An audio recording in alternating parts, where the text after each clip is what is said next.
Beautiful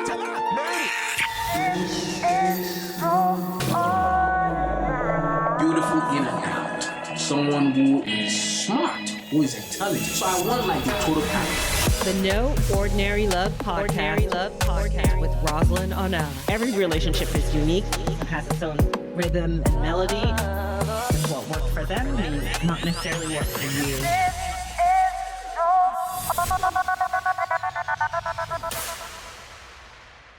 Hello, good afternoon, everyone. It's afternoon here in DC. Having a conversation today with Dr. Tamara White. I am excited as usual to have these conversations about what it means to be in a healthy relationship. And the topic we're tackling today is balancing your mental health with other roles that you have while you're at work and in your relationship. So basically, how you balance your mental health with all the different roles you have as a partner, be it your work or be it, your role maybe as an entrepreneur and your mental health while being in a relationship with your partner, how you can do this in a healthy way. And like I mentioned, the guest we have today is Dr. Tamara White. I'm going to let you introduce yourself briefly to the audience. Well, good afternoon, good morning, wherever you are. I'm Dr. Tamara White. I live in the Houston, Texas Metroplex. I'm a certified life coach as well as a licensed therapist here in the state of Texas. And I've been in the helping industry for probably 30 years, working in different environments with people with mental health. And then probably the last 7 or 8 years, I started coaching specifically with women. But in my career, I have worked with people in all genres, couples, families, children. I worked in schools, I worked in nonprofits, and I've worked with veterans amongst the many. And so it's just my calling is a passion to be in the helping profession, and I've been doing it for a long time. That's amazing. You have a heart for people. Yes. I'm very curious, kind of how did you discover this heart you have for people and get started on the path towards helping people? And I know you're very, very passionate about helping women in particular. Mm-hmm. Well, when I look back at it, Rosalind, it started in high school, and that's my first knowledge that I was good at helping because people would come to me about the issues of that high schoolers have and they still have. And so I just became kind of known for that. We'll go to Tamara, she can talk to you about it or whatever, stop kids from fighting. And it just was something I felt like I was good at. So I knew right away when I went to college what I was going to major in. I didn't have a second step at all. I just went right to it. Okay. No, that's great. So that means helping has always kind of been in your background. So from Yes. college, if you can kind of give us, for the people who don't know you, kind of like the major kind of life happenings that happened to you. You're in college, you're in the helping profession. What are some of the big milestones that you've had since then? Well, since then, you mean since being in college? Life. Yeah. Life, honey. Life was lifing. Yeah, life would be lifing. I remember when I was in school, working and going to school. I mean, which is nothing new. It's just that when I went to school, there was no online, so you had to, tough it up. And I remember going to school being pregnant and still toughing it up, just pursuing those internships, finding ways to give back in the community. I was your neighborhood babysitter. I helped out at the YMCA when I got to be a bigger girl than the other kids. So I've always been kind of in a front line leading or some type of helping. But, a career it's what you make it, what you put into it. I know that it's a calling because my passion has not changed through the years. It's always been not necessarily doing therapy, but I've always been in a position where I could pour into other people. So not always direct counseling. I've been in a management where I had people to mentor. So it's always kind of in the background there. And my husband and I owned a brick and mortar business. And I was helping and supporting some of the employees with their personal issues. So, and even some of the clients. So Mhm. I just couldn't get away from it. There it is. Yeah, it's Hmm. everywhere in your life, right? You Uh-huh. mentioned your husband. If you can share a little bit about your personal kind of love story and how you met your husband and what your lives together has have been like so far. Well, it's the second marriage for both, and I met my husband online. I was one of those brave souls that stretched myself, and through a lot of dating, you just go through the numbers, and we met, and there was a definite connection. He was fine gentleman. He just was a business owner, and that wasn't Mhm. something that I had been accustomed to, being with someone that was a business owner. But I learned a lot. I've learned a lot from him in terms of running a business. And I must say, it might be the reason that I stepped into my own, just because I wanted to have my own thing. And that was his passion. What he does for a living is his passion. It's not my passion. So I needed to stick with what I do best. No, that's so important and so valid. I am just curious if you could share, what did you learn? You mentioned having this being your second marriage for both of you. Uh huh. Who are you in your second marriage that you were not in your first marriage that you think has made this second marriage a lot more kind of successful Hmm. for you? Well, like I'm sure most people would probably say, Rosalind, age, of course, very Yeah. young on the first go around, and a lot of things didn't know. Mhm. And, you carry and you learn. I believe you take those lessons that you've learned and you apply those moving forward.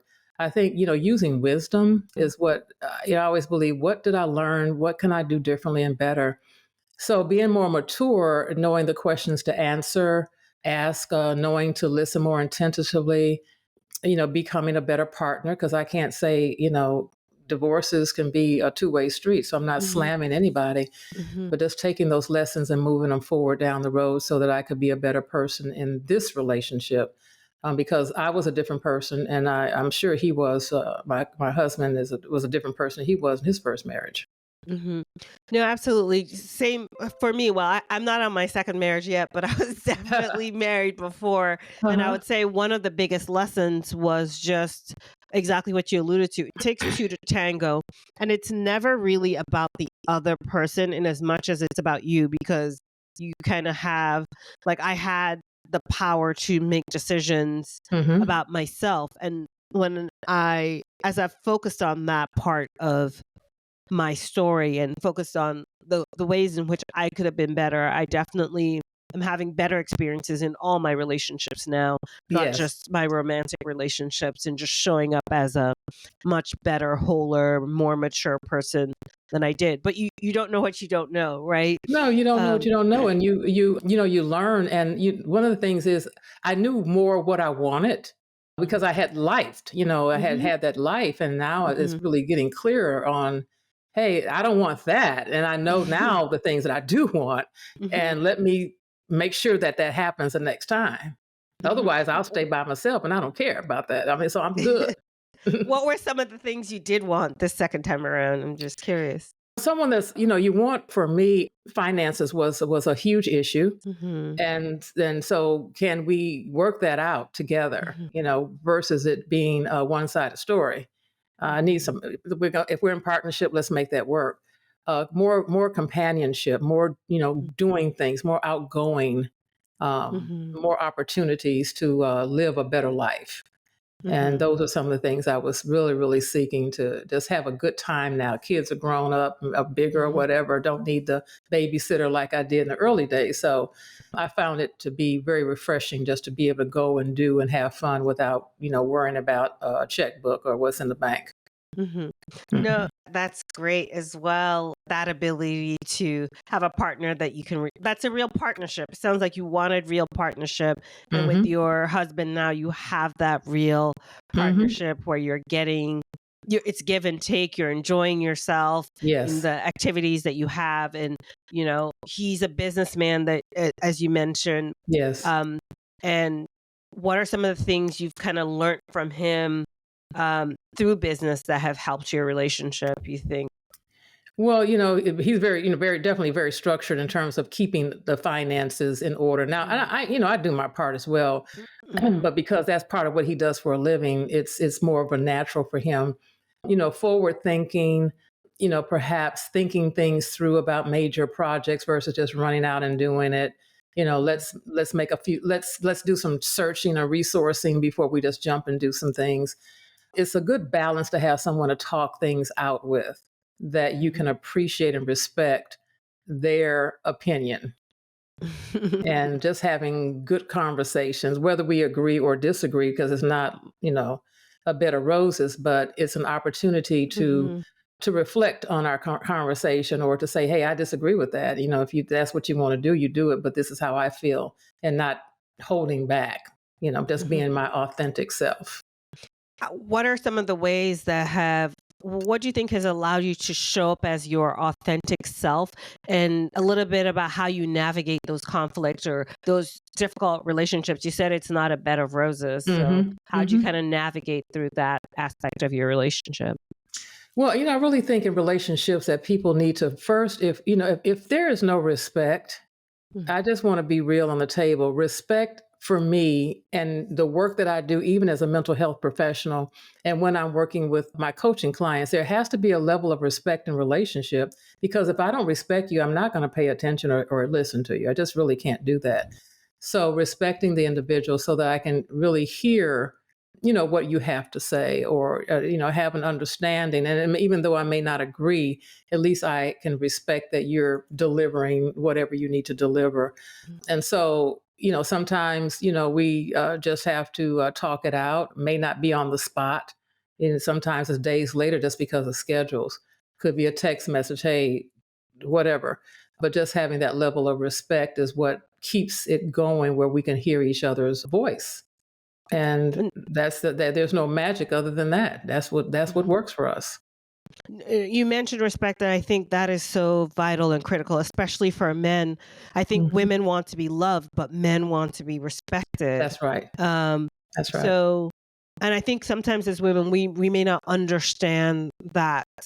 So, can you share, especially from a female perspective, what does that respect look like for a man? Like, what are the ways in which you may need to show respect to your male partner Mhm. for him to be able to receive it?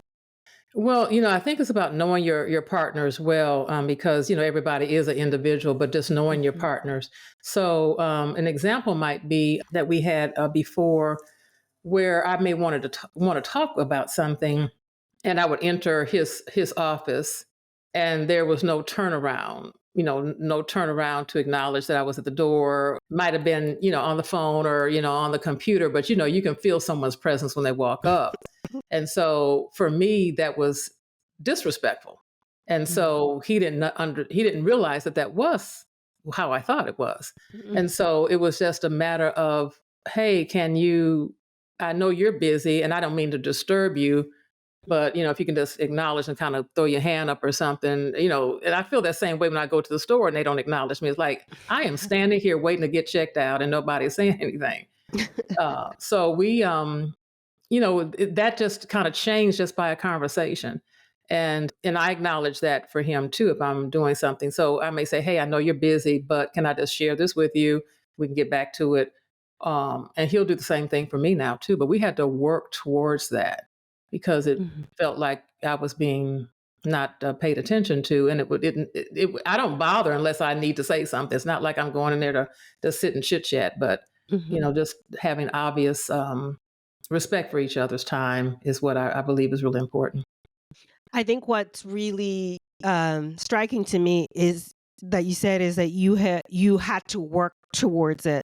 Even Mhm. as a mental health professional, Mhm. you have to work towards it, because I think sometimes we think we want the fairy tale, right? Yes, We think that once I meet the right person, it is then everything is just going to work magically, and we don't realize how much relationships are work. Even with the right person, that's it's right. work.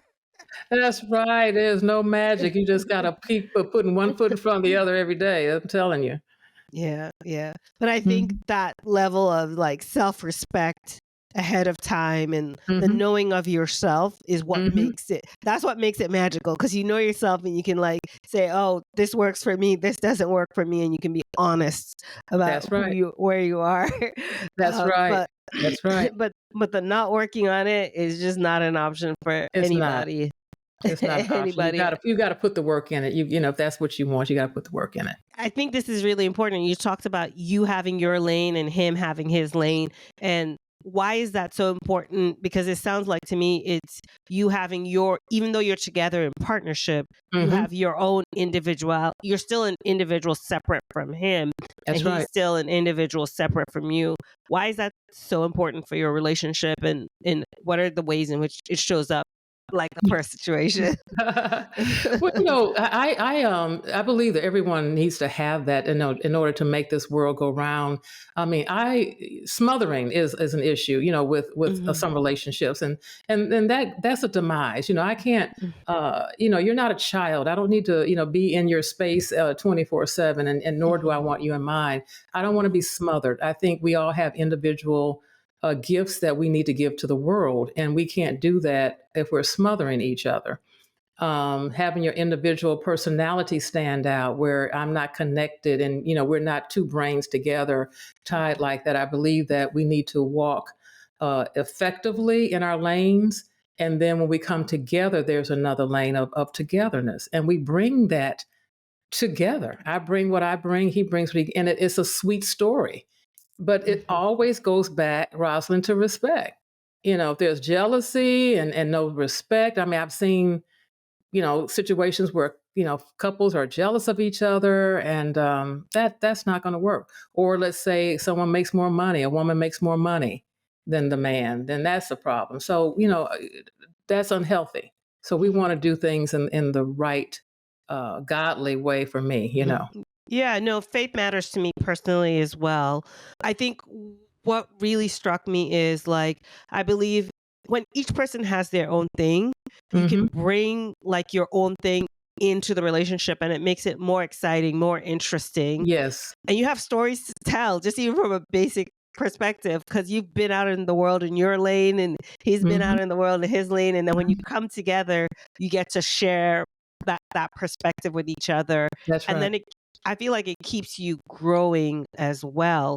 That's right. Like, I know one of the things that has been really important to me now in this phase of my life is like just really developing my own interests, my own things that really bring me joy. So Mhm. whether or not I have another relationship or Mhm. not, I'm so happy in my own life and with the things that I'm doing and my businesses that I'm growing for myself. So regardless of that, and in that knowing of myself, it will help me attract the right partner That's for right. me.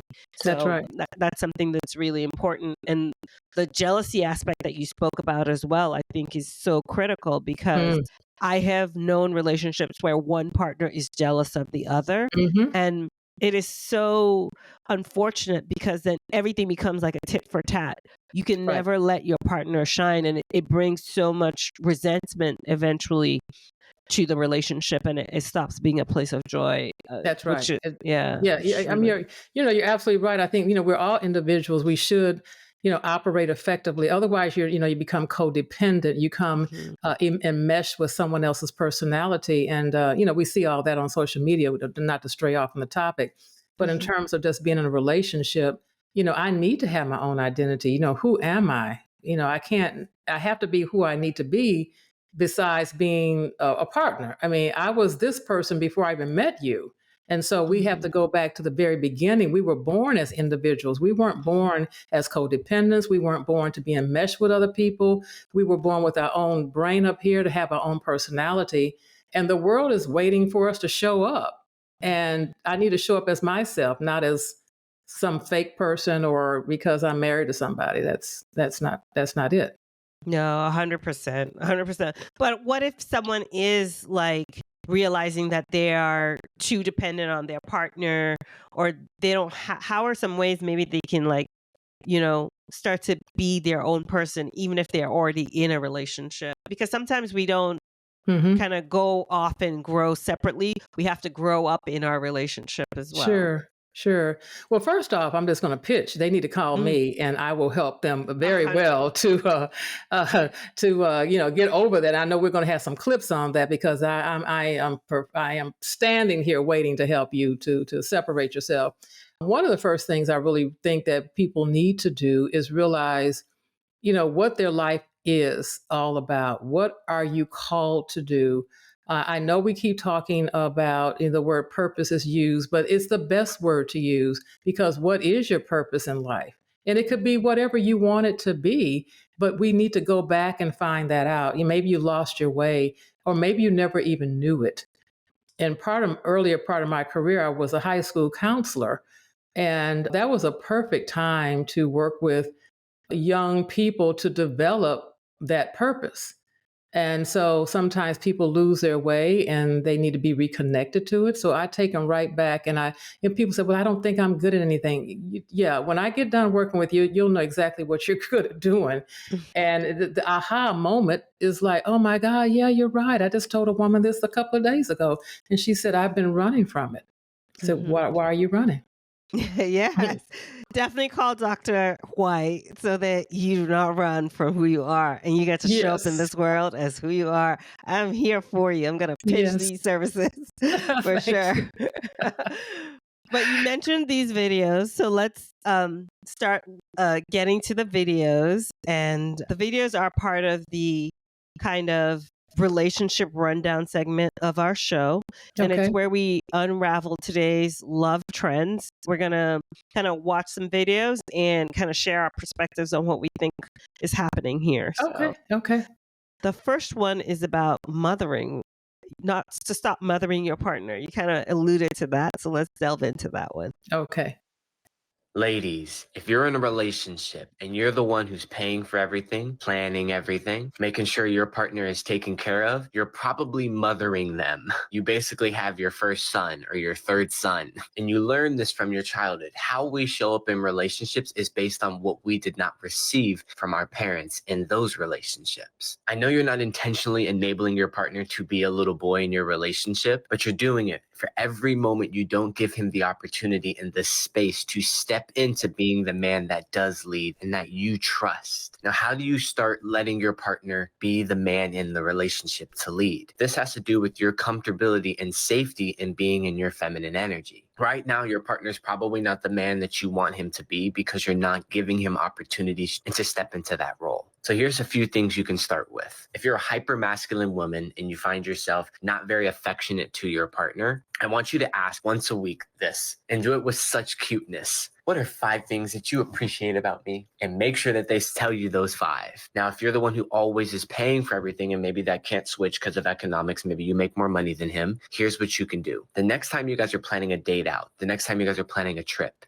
give your partner the opportunity to plan the accommodations, to plan the restaurants and experiences you guys are going to be going to, and picking the dates and times. The ways that little boys become men is by giving them opportunities to be a man, showing them that it's safe, and praising the actions that they do. If you want your partner to start being the man that you want them to be, start micro inviting them to step into the role of leading. This is what that looks like. And after they start planning these accommodations and finding it safe to be this role, praise them and appreciate them for stepping into this role. That will only make them want to do this more. It's how little boys become gentlemen, is when they open the door for the first time for their mom or their sister when they're a little kid. They get all these claps, they get all this praise. Think about that similar for your partner right now. That is a little boy that you're wanting to become the man in your life. Congratulations, you've now just started your journey of you becoming the queen, and now you're developing the king in your life.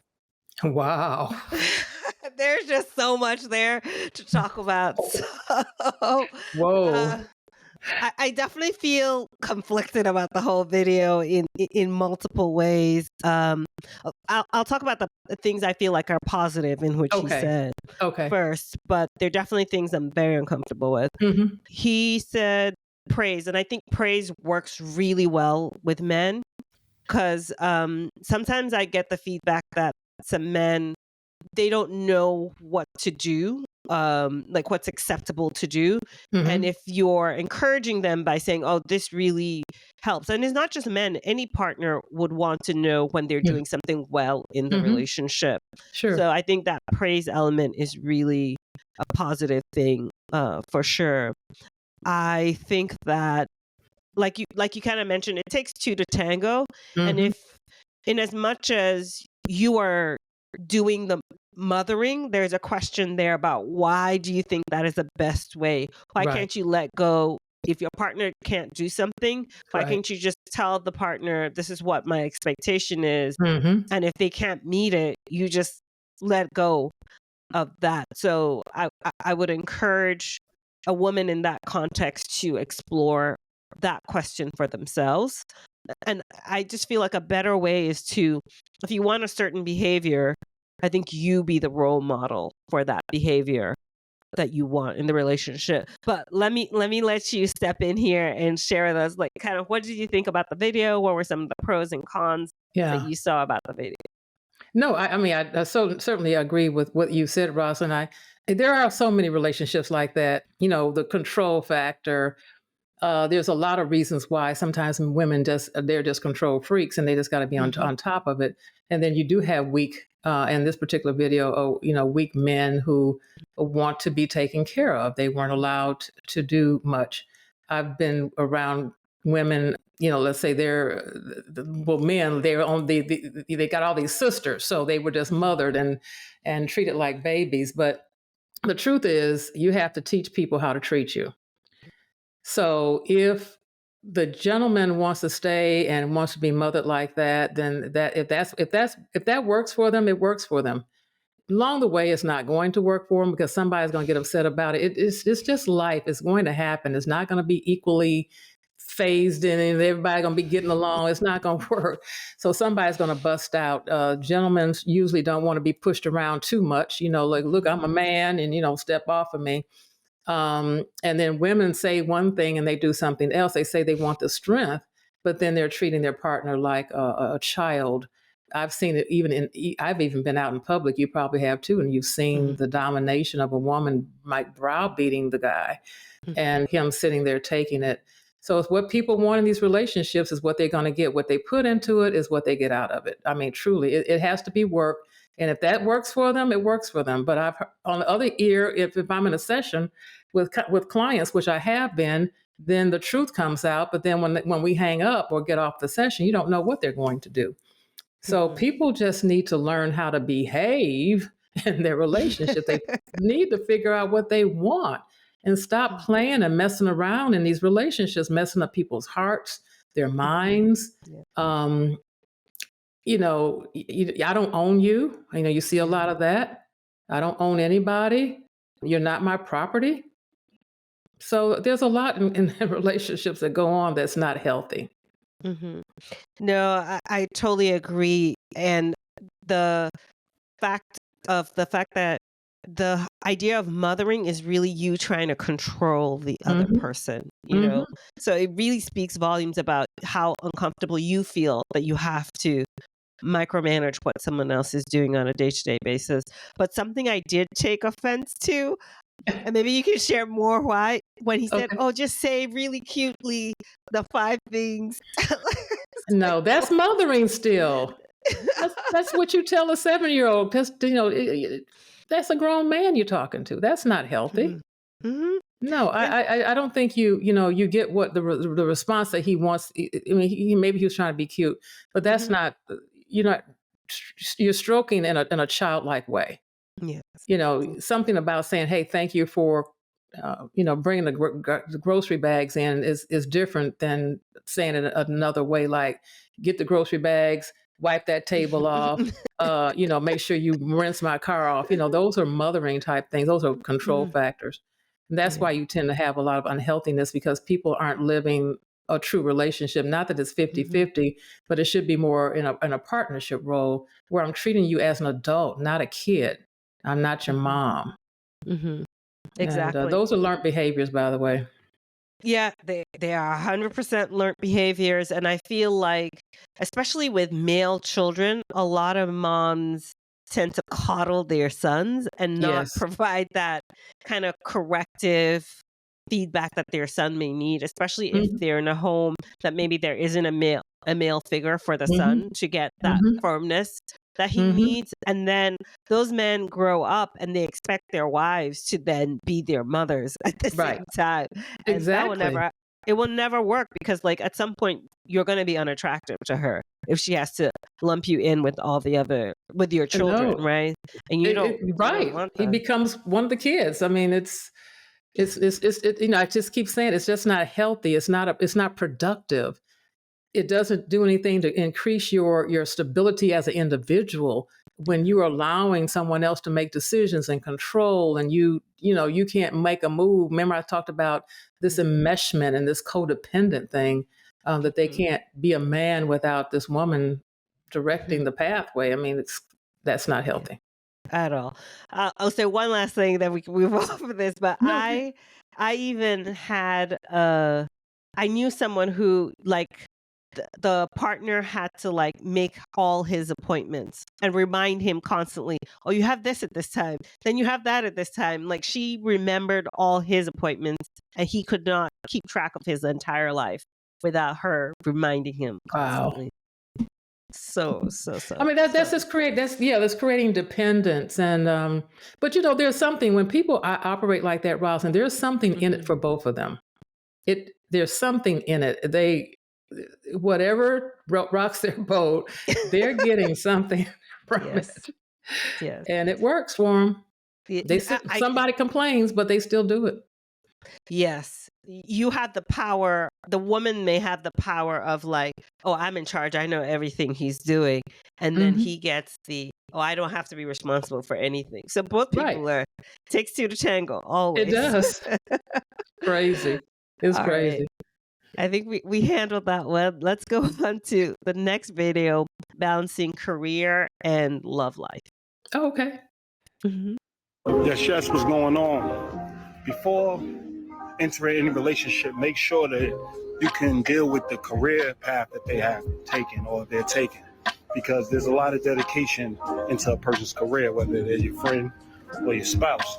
So that takes time from you, that takes time from the relationship, and it also puts a strain on a relationship based on what it is. So if you really want to actually have an accountable and healthy relationship, you have to factor in the amount of hours they're going to put into their career and the amount of dedication they're going to put into their career, because ultimately that can make or break the relationship.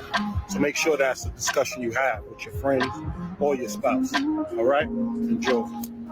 I'll let you go Hmm. first this time. Yeah. Well, he's right on the money. I mean, there's nothing that he said that was that I couldn't attest to. Yes, these days, career and relationships are critical. They're crucial. Women haven't been in the marketplace in terms of working that long. The stay-at-home mom, the traditional mom, is not necessarily there anymore. But then you do have women that have entrepreneurship spirits, and they are working multi-million-dollar businesses from home. It still is a challenge, even though you're at home.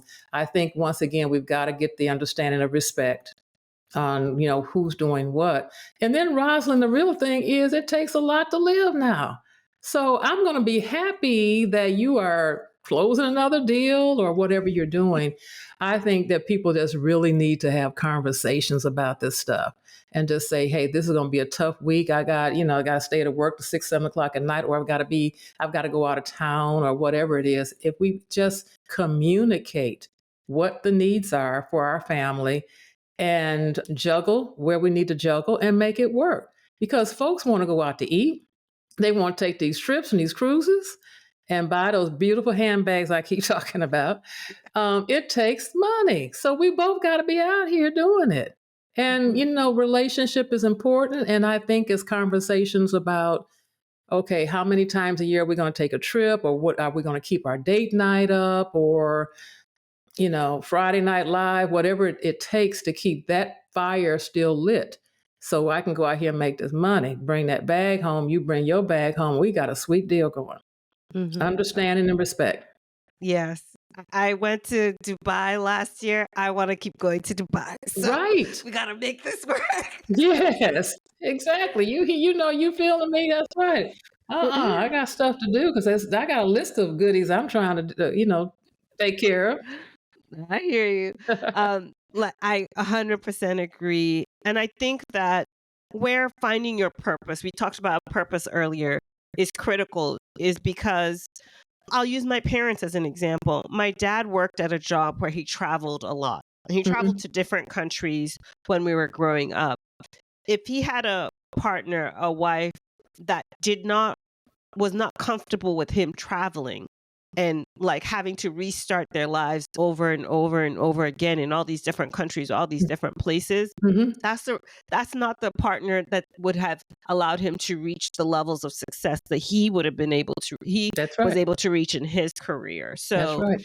I think that is like a very practical way of like, if you have the wrong person in your life, it can derail your life Oh, entirely, absolutely. set you back for years, Yes. versus the kind of person who can understand and they're still able to self-actualize and do what they need to do for themselves, but it Mhm. is not a kind of like a detriment to what you're doing in your life. Right.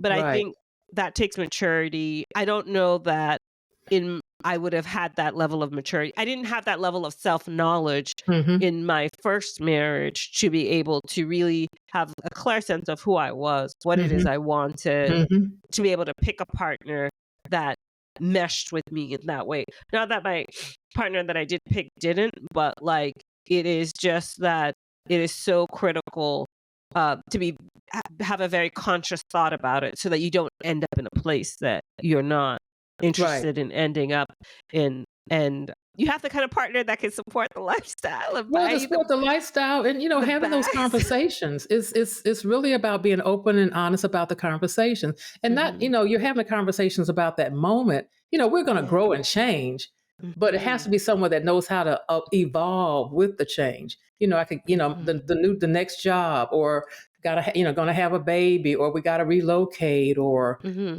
all the big rocks that happen. It has to be really some real thorough communication where I'm respecting what you're saying, you're hearing what I'm saying, and we're going to figure out in the middle how to make this work. Yeah. It's having the partner that is willing to grow with you Hmm. and not being stuck in like, just because you say something at the beginning of a relationship, you may not feel that way, or life may throw you something that That's right. changes that, That's right. So you can't hold someone to what they said when life is clearly changing around them. Exactly. You have to be Yeah. with the mindset that, life is going to change. Life is changing. And so where we are now is not like I said, last year's goals are different from this year's. And so someone that's on top of their thinking, and some people are really stuck. I mean, I'm going to be honest with you. You have the stuck in the mud and they just want it the same as it was 10 years ago. We're going to still do it the same way. Mhm. No, that's not healthy. I mean, that's my favorite word to say. That is not healthy. What is that going to do? Is that feeding your soul? Is that feeding your mind? No, you're stuck. Stop it. Yes. Get yourself up and grow. Yeah.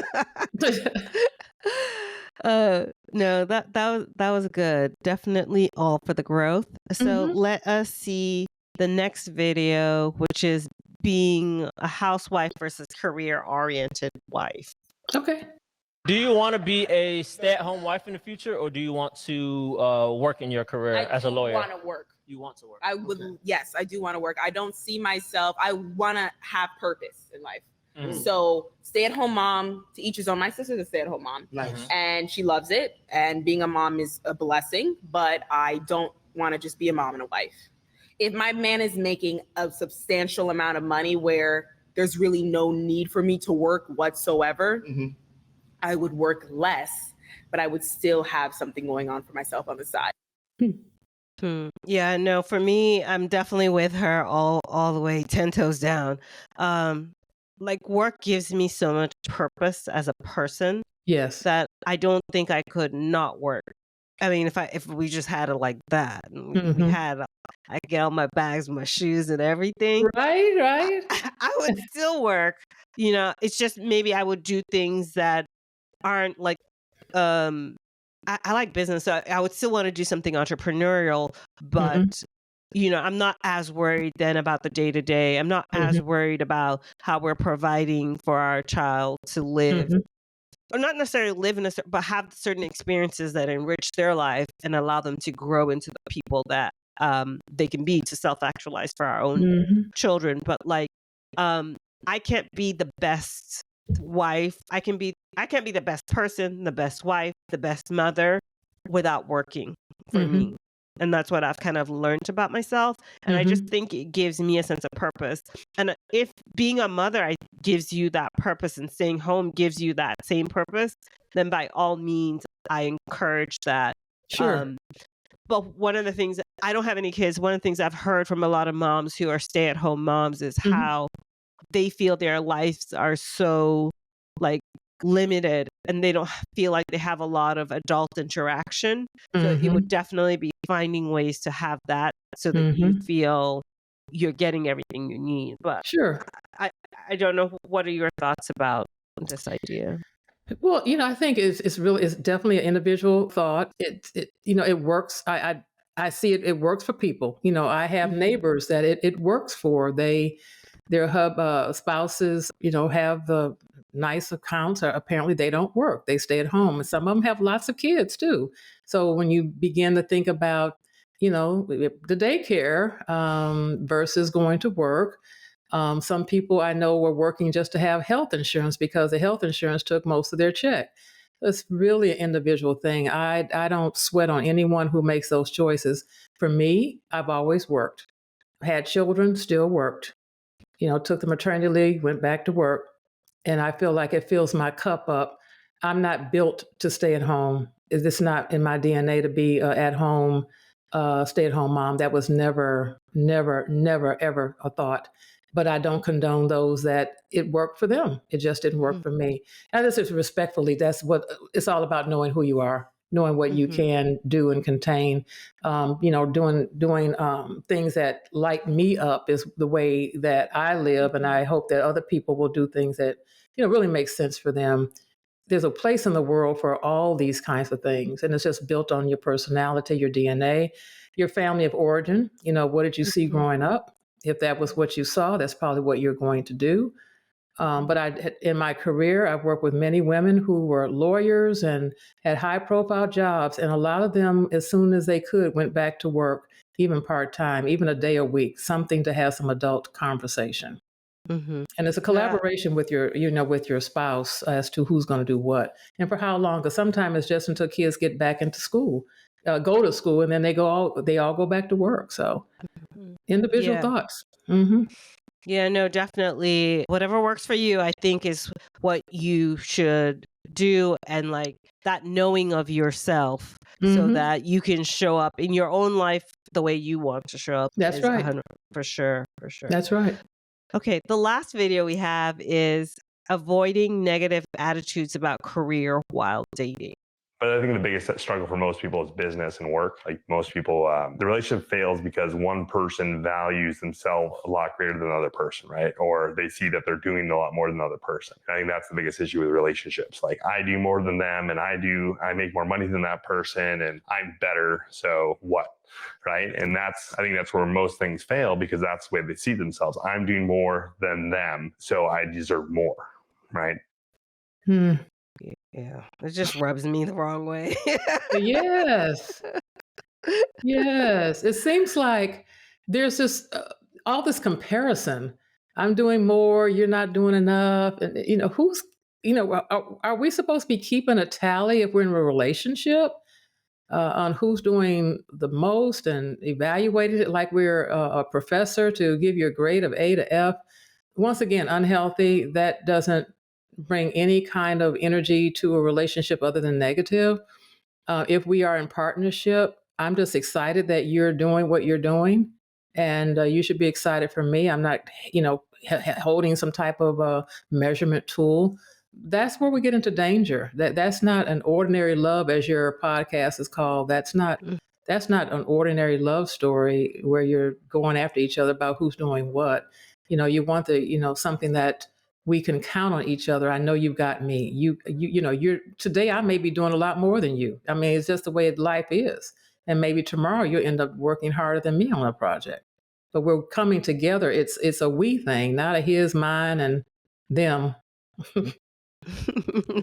No, you're 100% right. It's this idea that one person is a prize and the other person is not. And like you said, once you start comparing one to the other, it becomes this thing of, for someone to be better, that means someone is worse. For someone to be better, someone is less than. And that will just lead to danger and Yes. a lot of deep-seated resentment of your partner, especially if in this season of life they're winning and you're not maybe doing as well in whatever your endeavors are. So it's that lack of respect.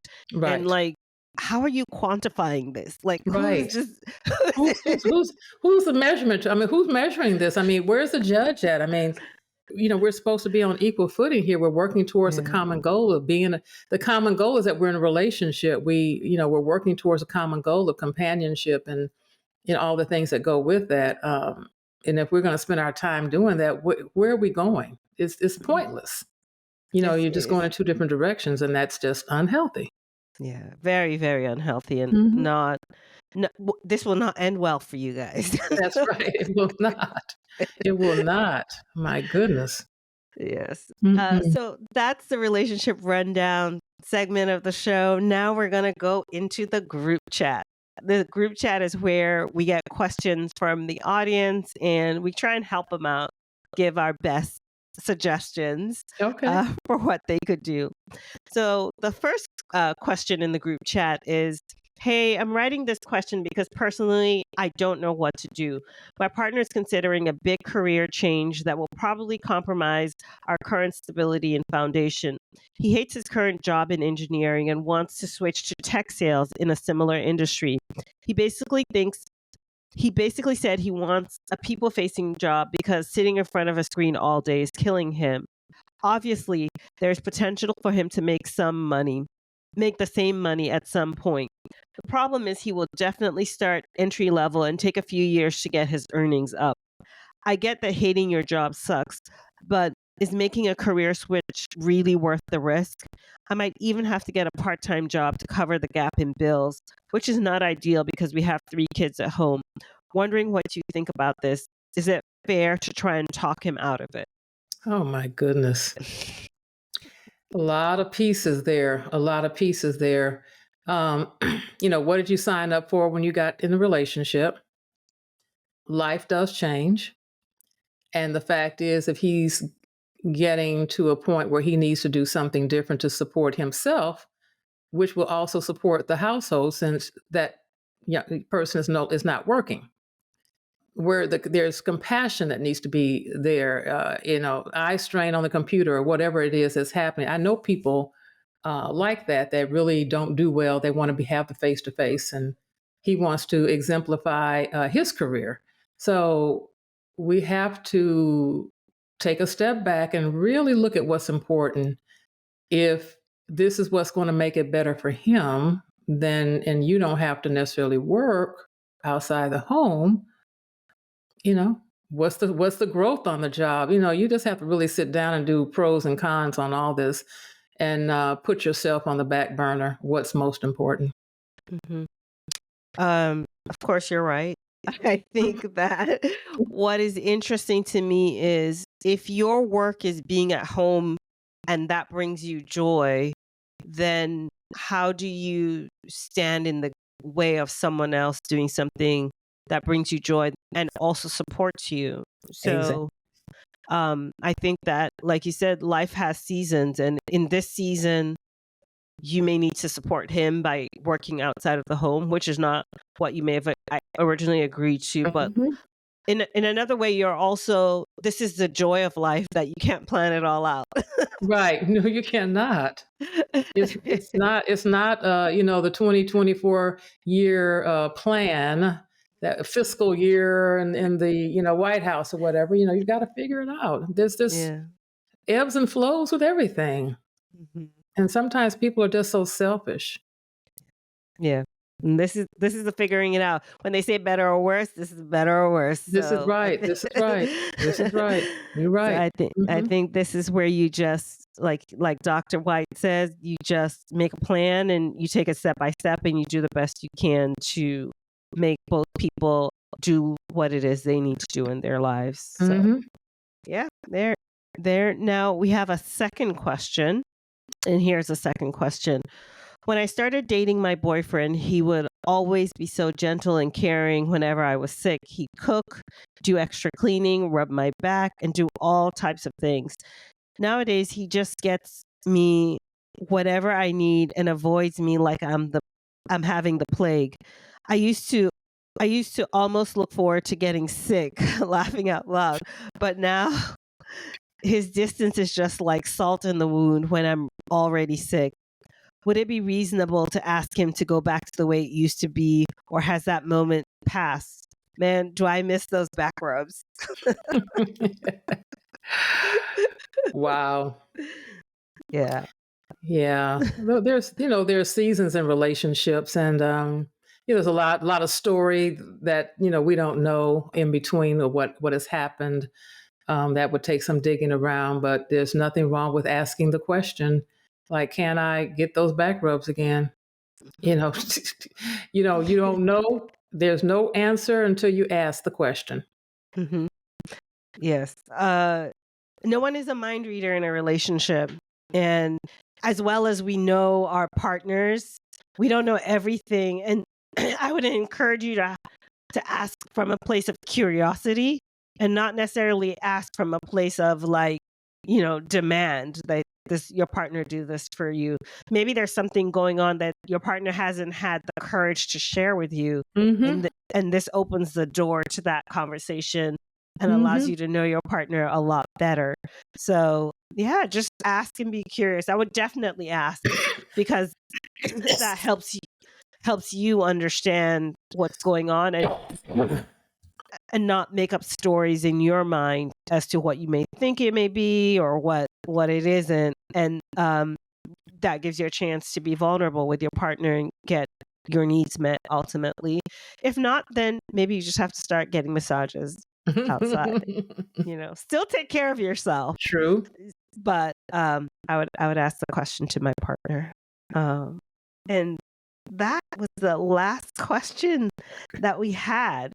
So now I would love to know a little bit more about you'd mentioned that you're a life coach. What are Mhm. some of the services you offer? How can people reach you or get in touch with you if they wanted to access your services as well? Certainly. So I am a certified life coach, and I work with women who are overwhelmed, overloaded, burnt out, stressed out. I Mhm. work with high achieving women. So, for instance, lawyers, doctors, nurses, anyone that considers himself to be a high achiever, to get a work life balance and to work through their fears, to work through their doubts, and to develop more courage, so that it will better their relationships, and so that they can have a more fulfilling life. Because if you're stressed out and overwhelmed all the time, you're not having a fulfilled life, nor are you having good relationships. And so, I work with women in a capacity of working with them with that. And so you can locate me online, like everybody else on all the social media channels. But my website is tamarawhitecoaching.com. And if you just go there, everything will be on that page. And who knows, you can put your name and your email address in and get a nice little freebie from me and get added to my list. We do not spam. We just bring good information to the body of women to empower them to be their best selves. No, that's great. When women kind of are done working with you, what are some of the things that they say? What are the ways in which they describe their lives as having been changed through the work they do with you? Well, thanks for asking that, Rosalind. They report having more clarity. They report being able to make the decisions that they really need to make for themselves. They report that they are able to make boundaries and maintain the boundaries. They report they have dealt with forgiveness issues because that has been a running theme. They report too that they have more work-life balance and that they have more purpose in their life, and they are doing more self-care, because that's part of my platform is to teach self-care. So they have a self-care routine, and they're more comfortable in their own skin. They're more authentic, and they no longer are living an imposter syndrome. They're dealing with their mental health issues. And mental health meaning is more of anxiety, and that's because they're overwhelmed. And if you're overwhelmed, it usually leads to having anxiety. So, we dance around and get that solved. And they're more assertive in what they want in their life. And they're able to stand up and say what they want, and they go after it and get it. And I'm so proud of those ladies. Oh, that sounds amazing. Thank To you. work with you sounds like a real gift, a real joy. Thank so you. I can't wait for the women out there to experience what it's like to work with you as a life Yes, coach. come on down. So that's our show this week, folks. Like Dr. White said, I also have a list. Please go join my list, and you'll get information there about how to avoid getting a divorce. Something I know a lot about, having been through a divorce myself. So I want to make sure that you're entering your relationship with the kind of information that I didn't have when I got married the first time around. So it's been a great show. Thank you so much for sharing all your insights. I've had fun chatting Thank with you. And I can't wait till next time. Well, I Bye, appreciate you folks. having me. How exciting. This has been a very good experience, and I hope all goes well in your way too. So you've got a lot in you. I can't wait to see how you are becoming. Thank you for joining us on the No Ordinary Love podcast. Every relationship has its unique rhythm and melody. It's been a pleasure to share these incredible stories of love and connection with you. If you love today's podcast, please subscribe to our newsletter at noordinarylovepod.com for more inspiring content. You can also DM us to submit your relationship questions or videos for us to answer on the show. Links to our socials are in the show notes. Don't forget to subscribe to our podcast and leave us a review. Until next time, embrace your unique love story.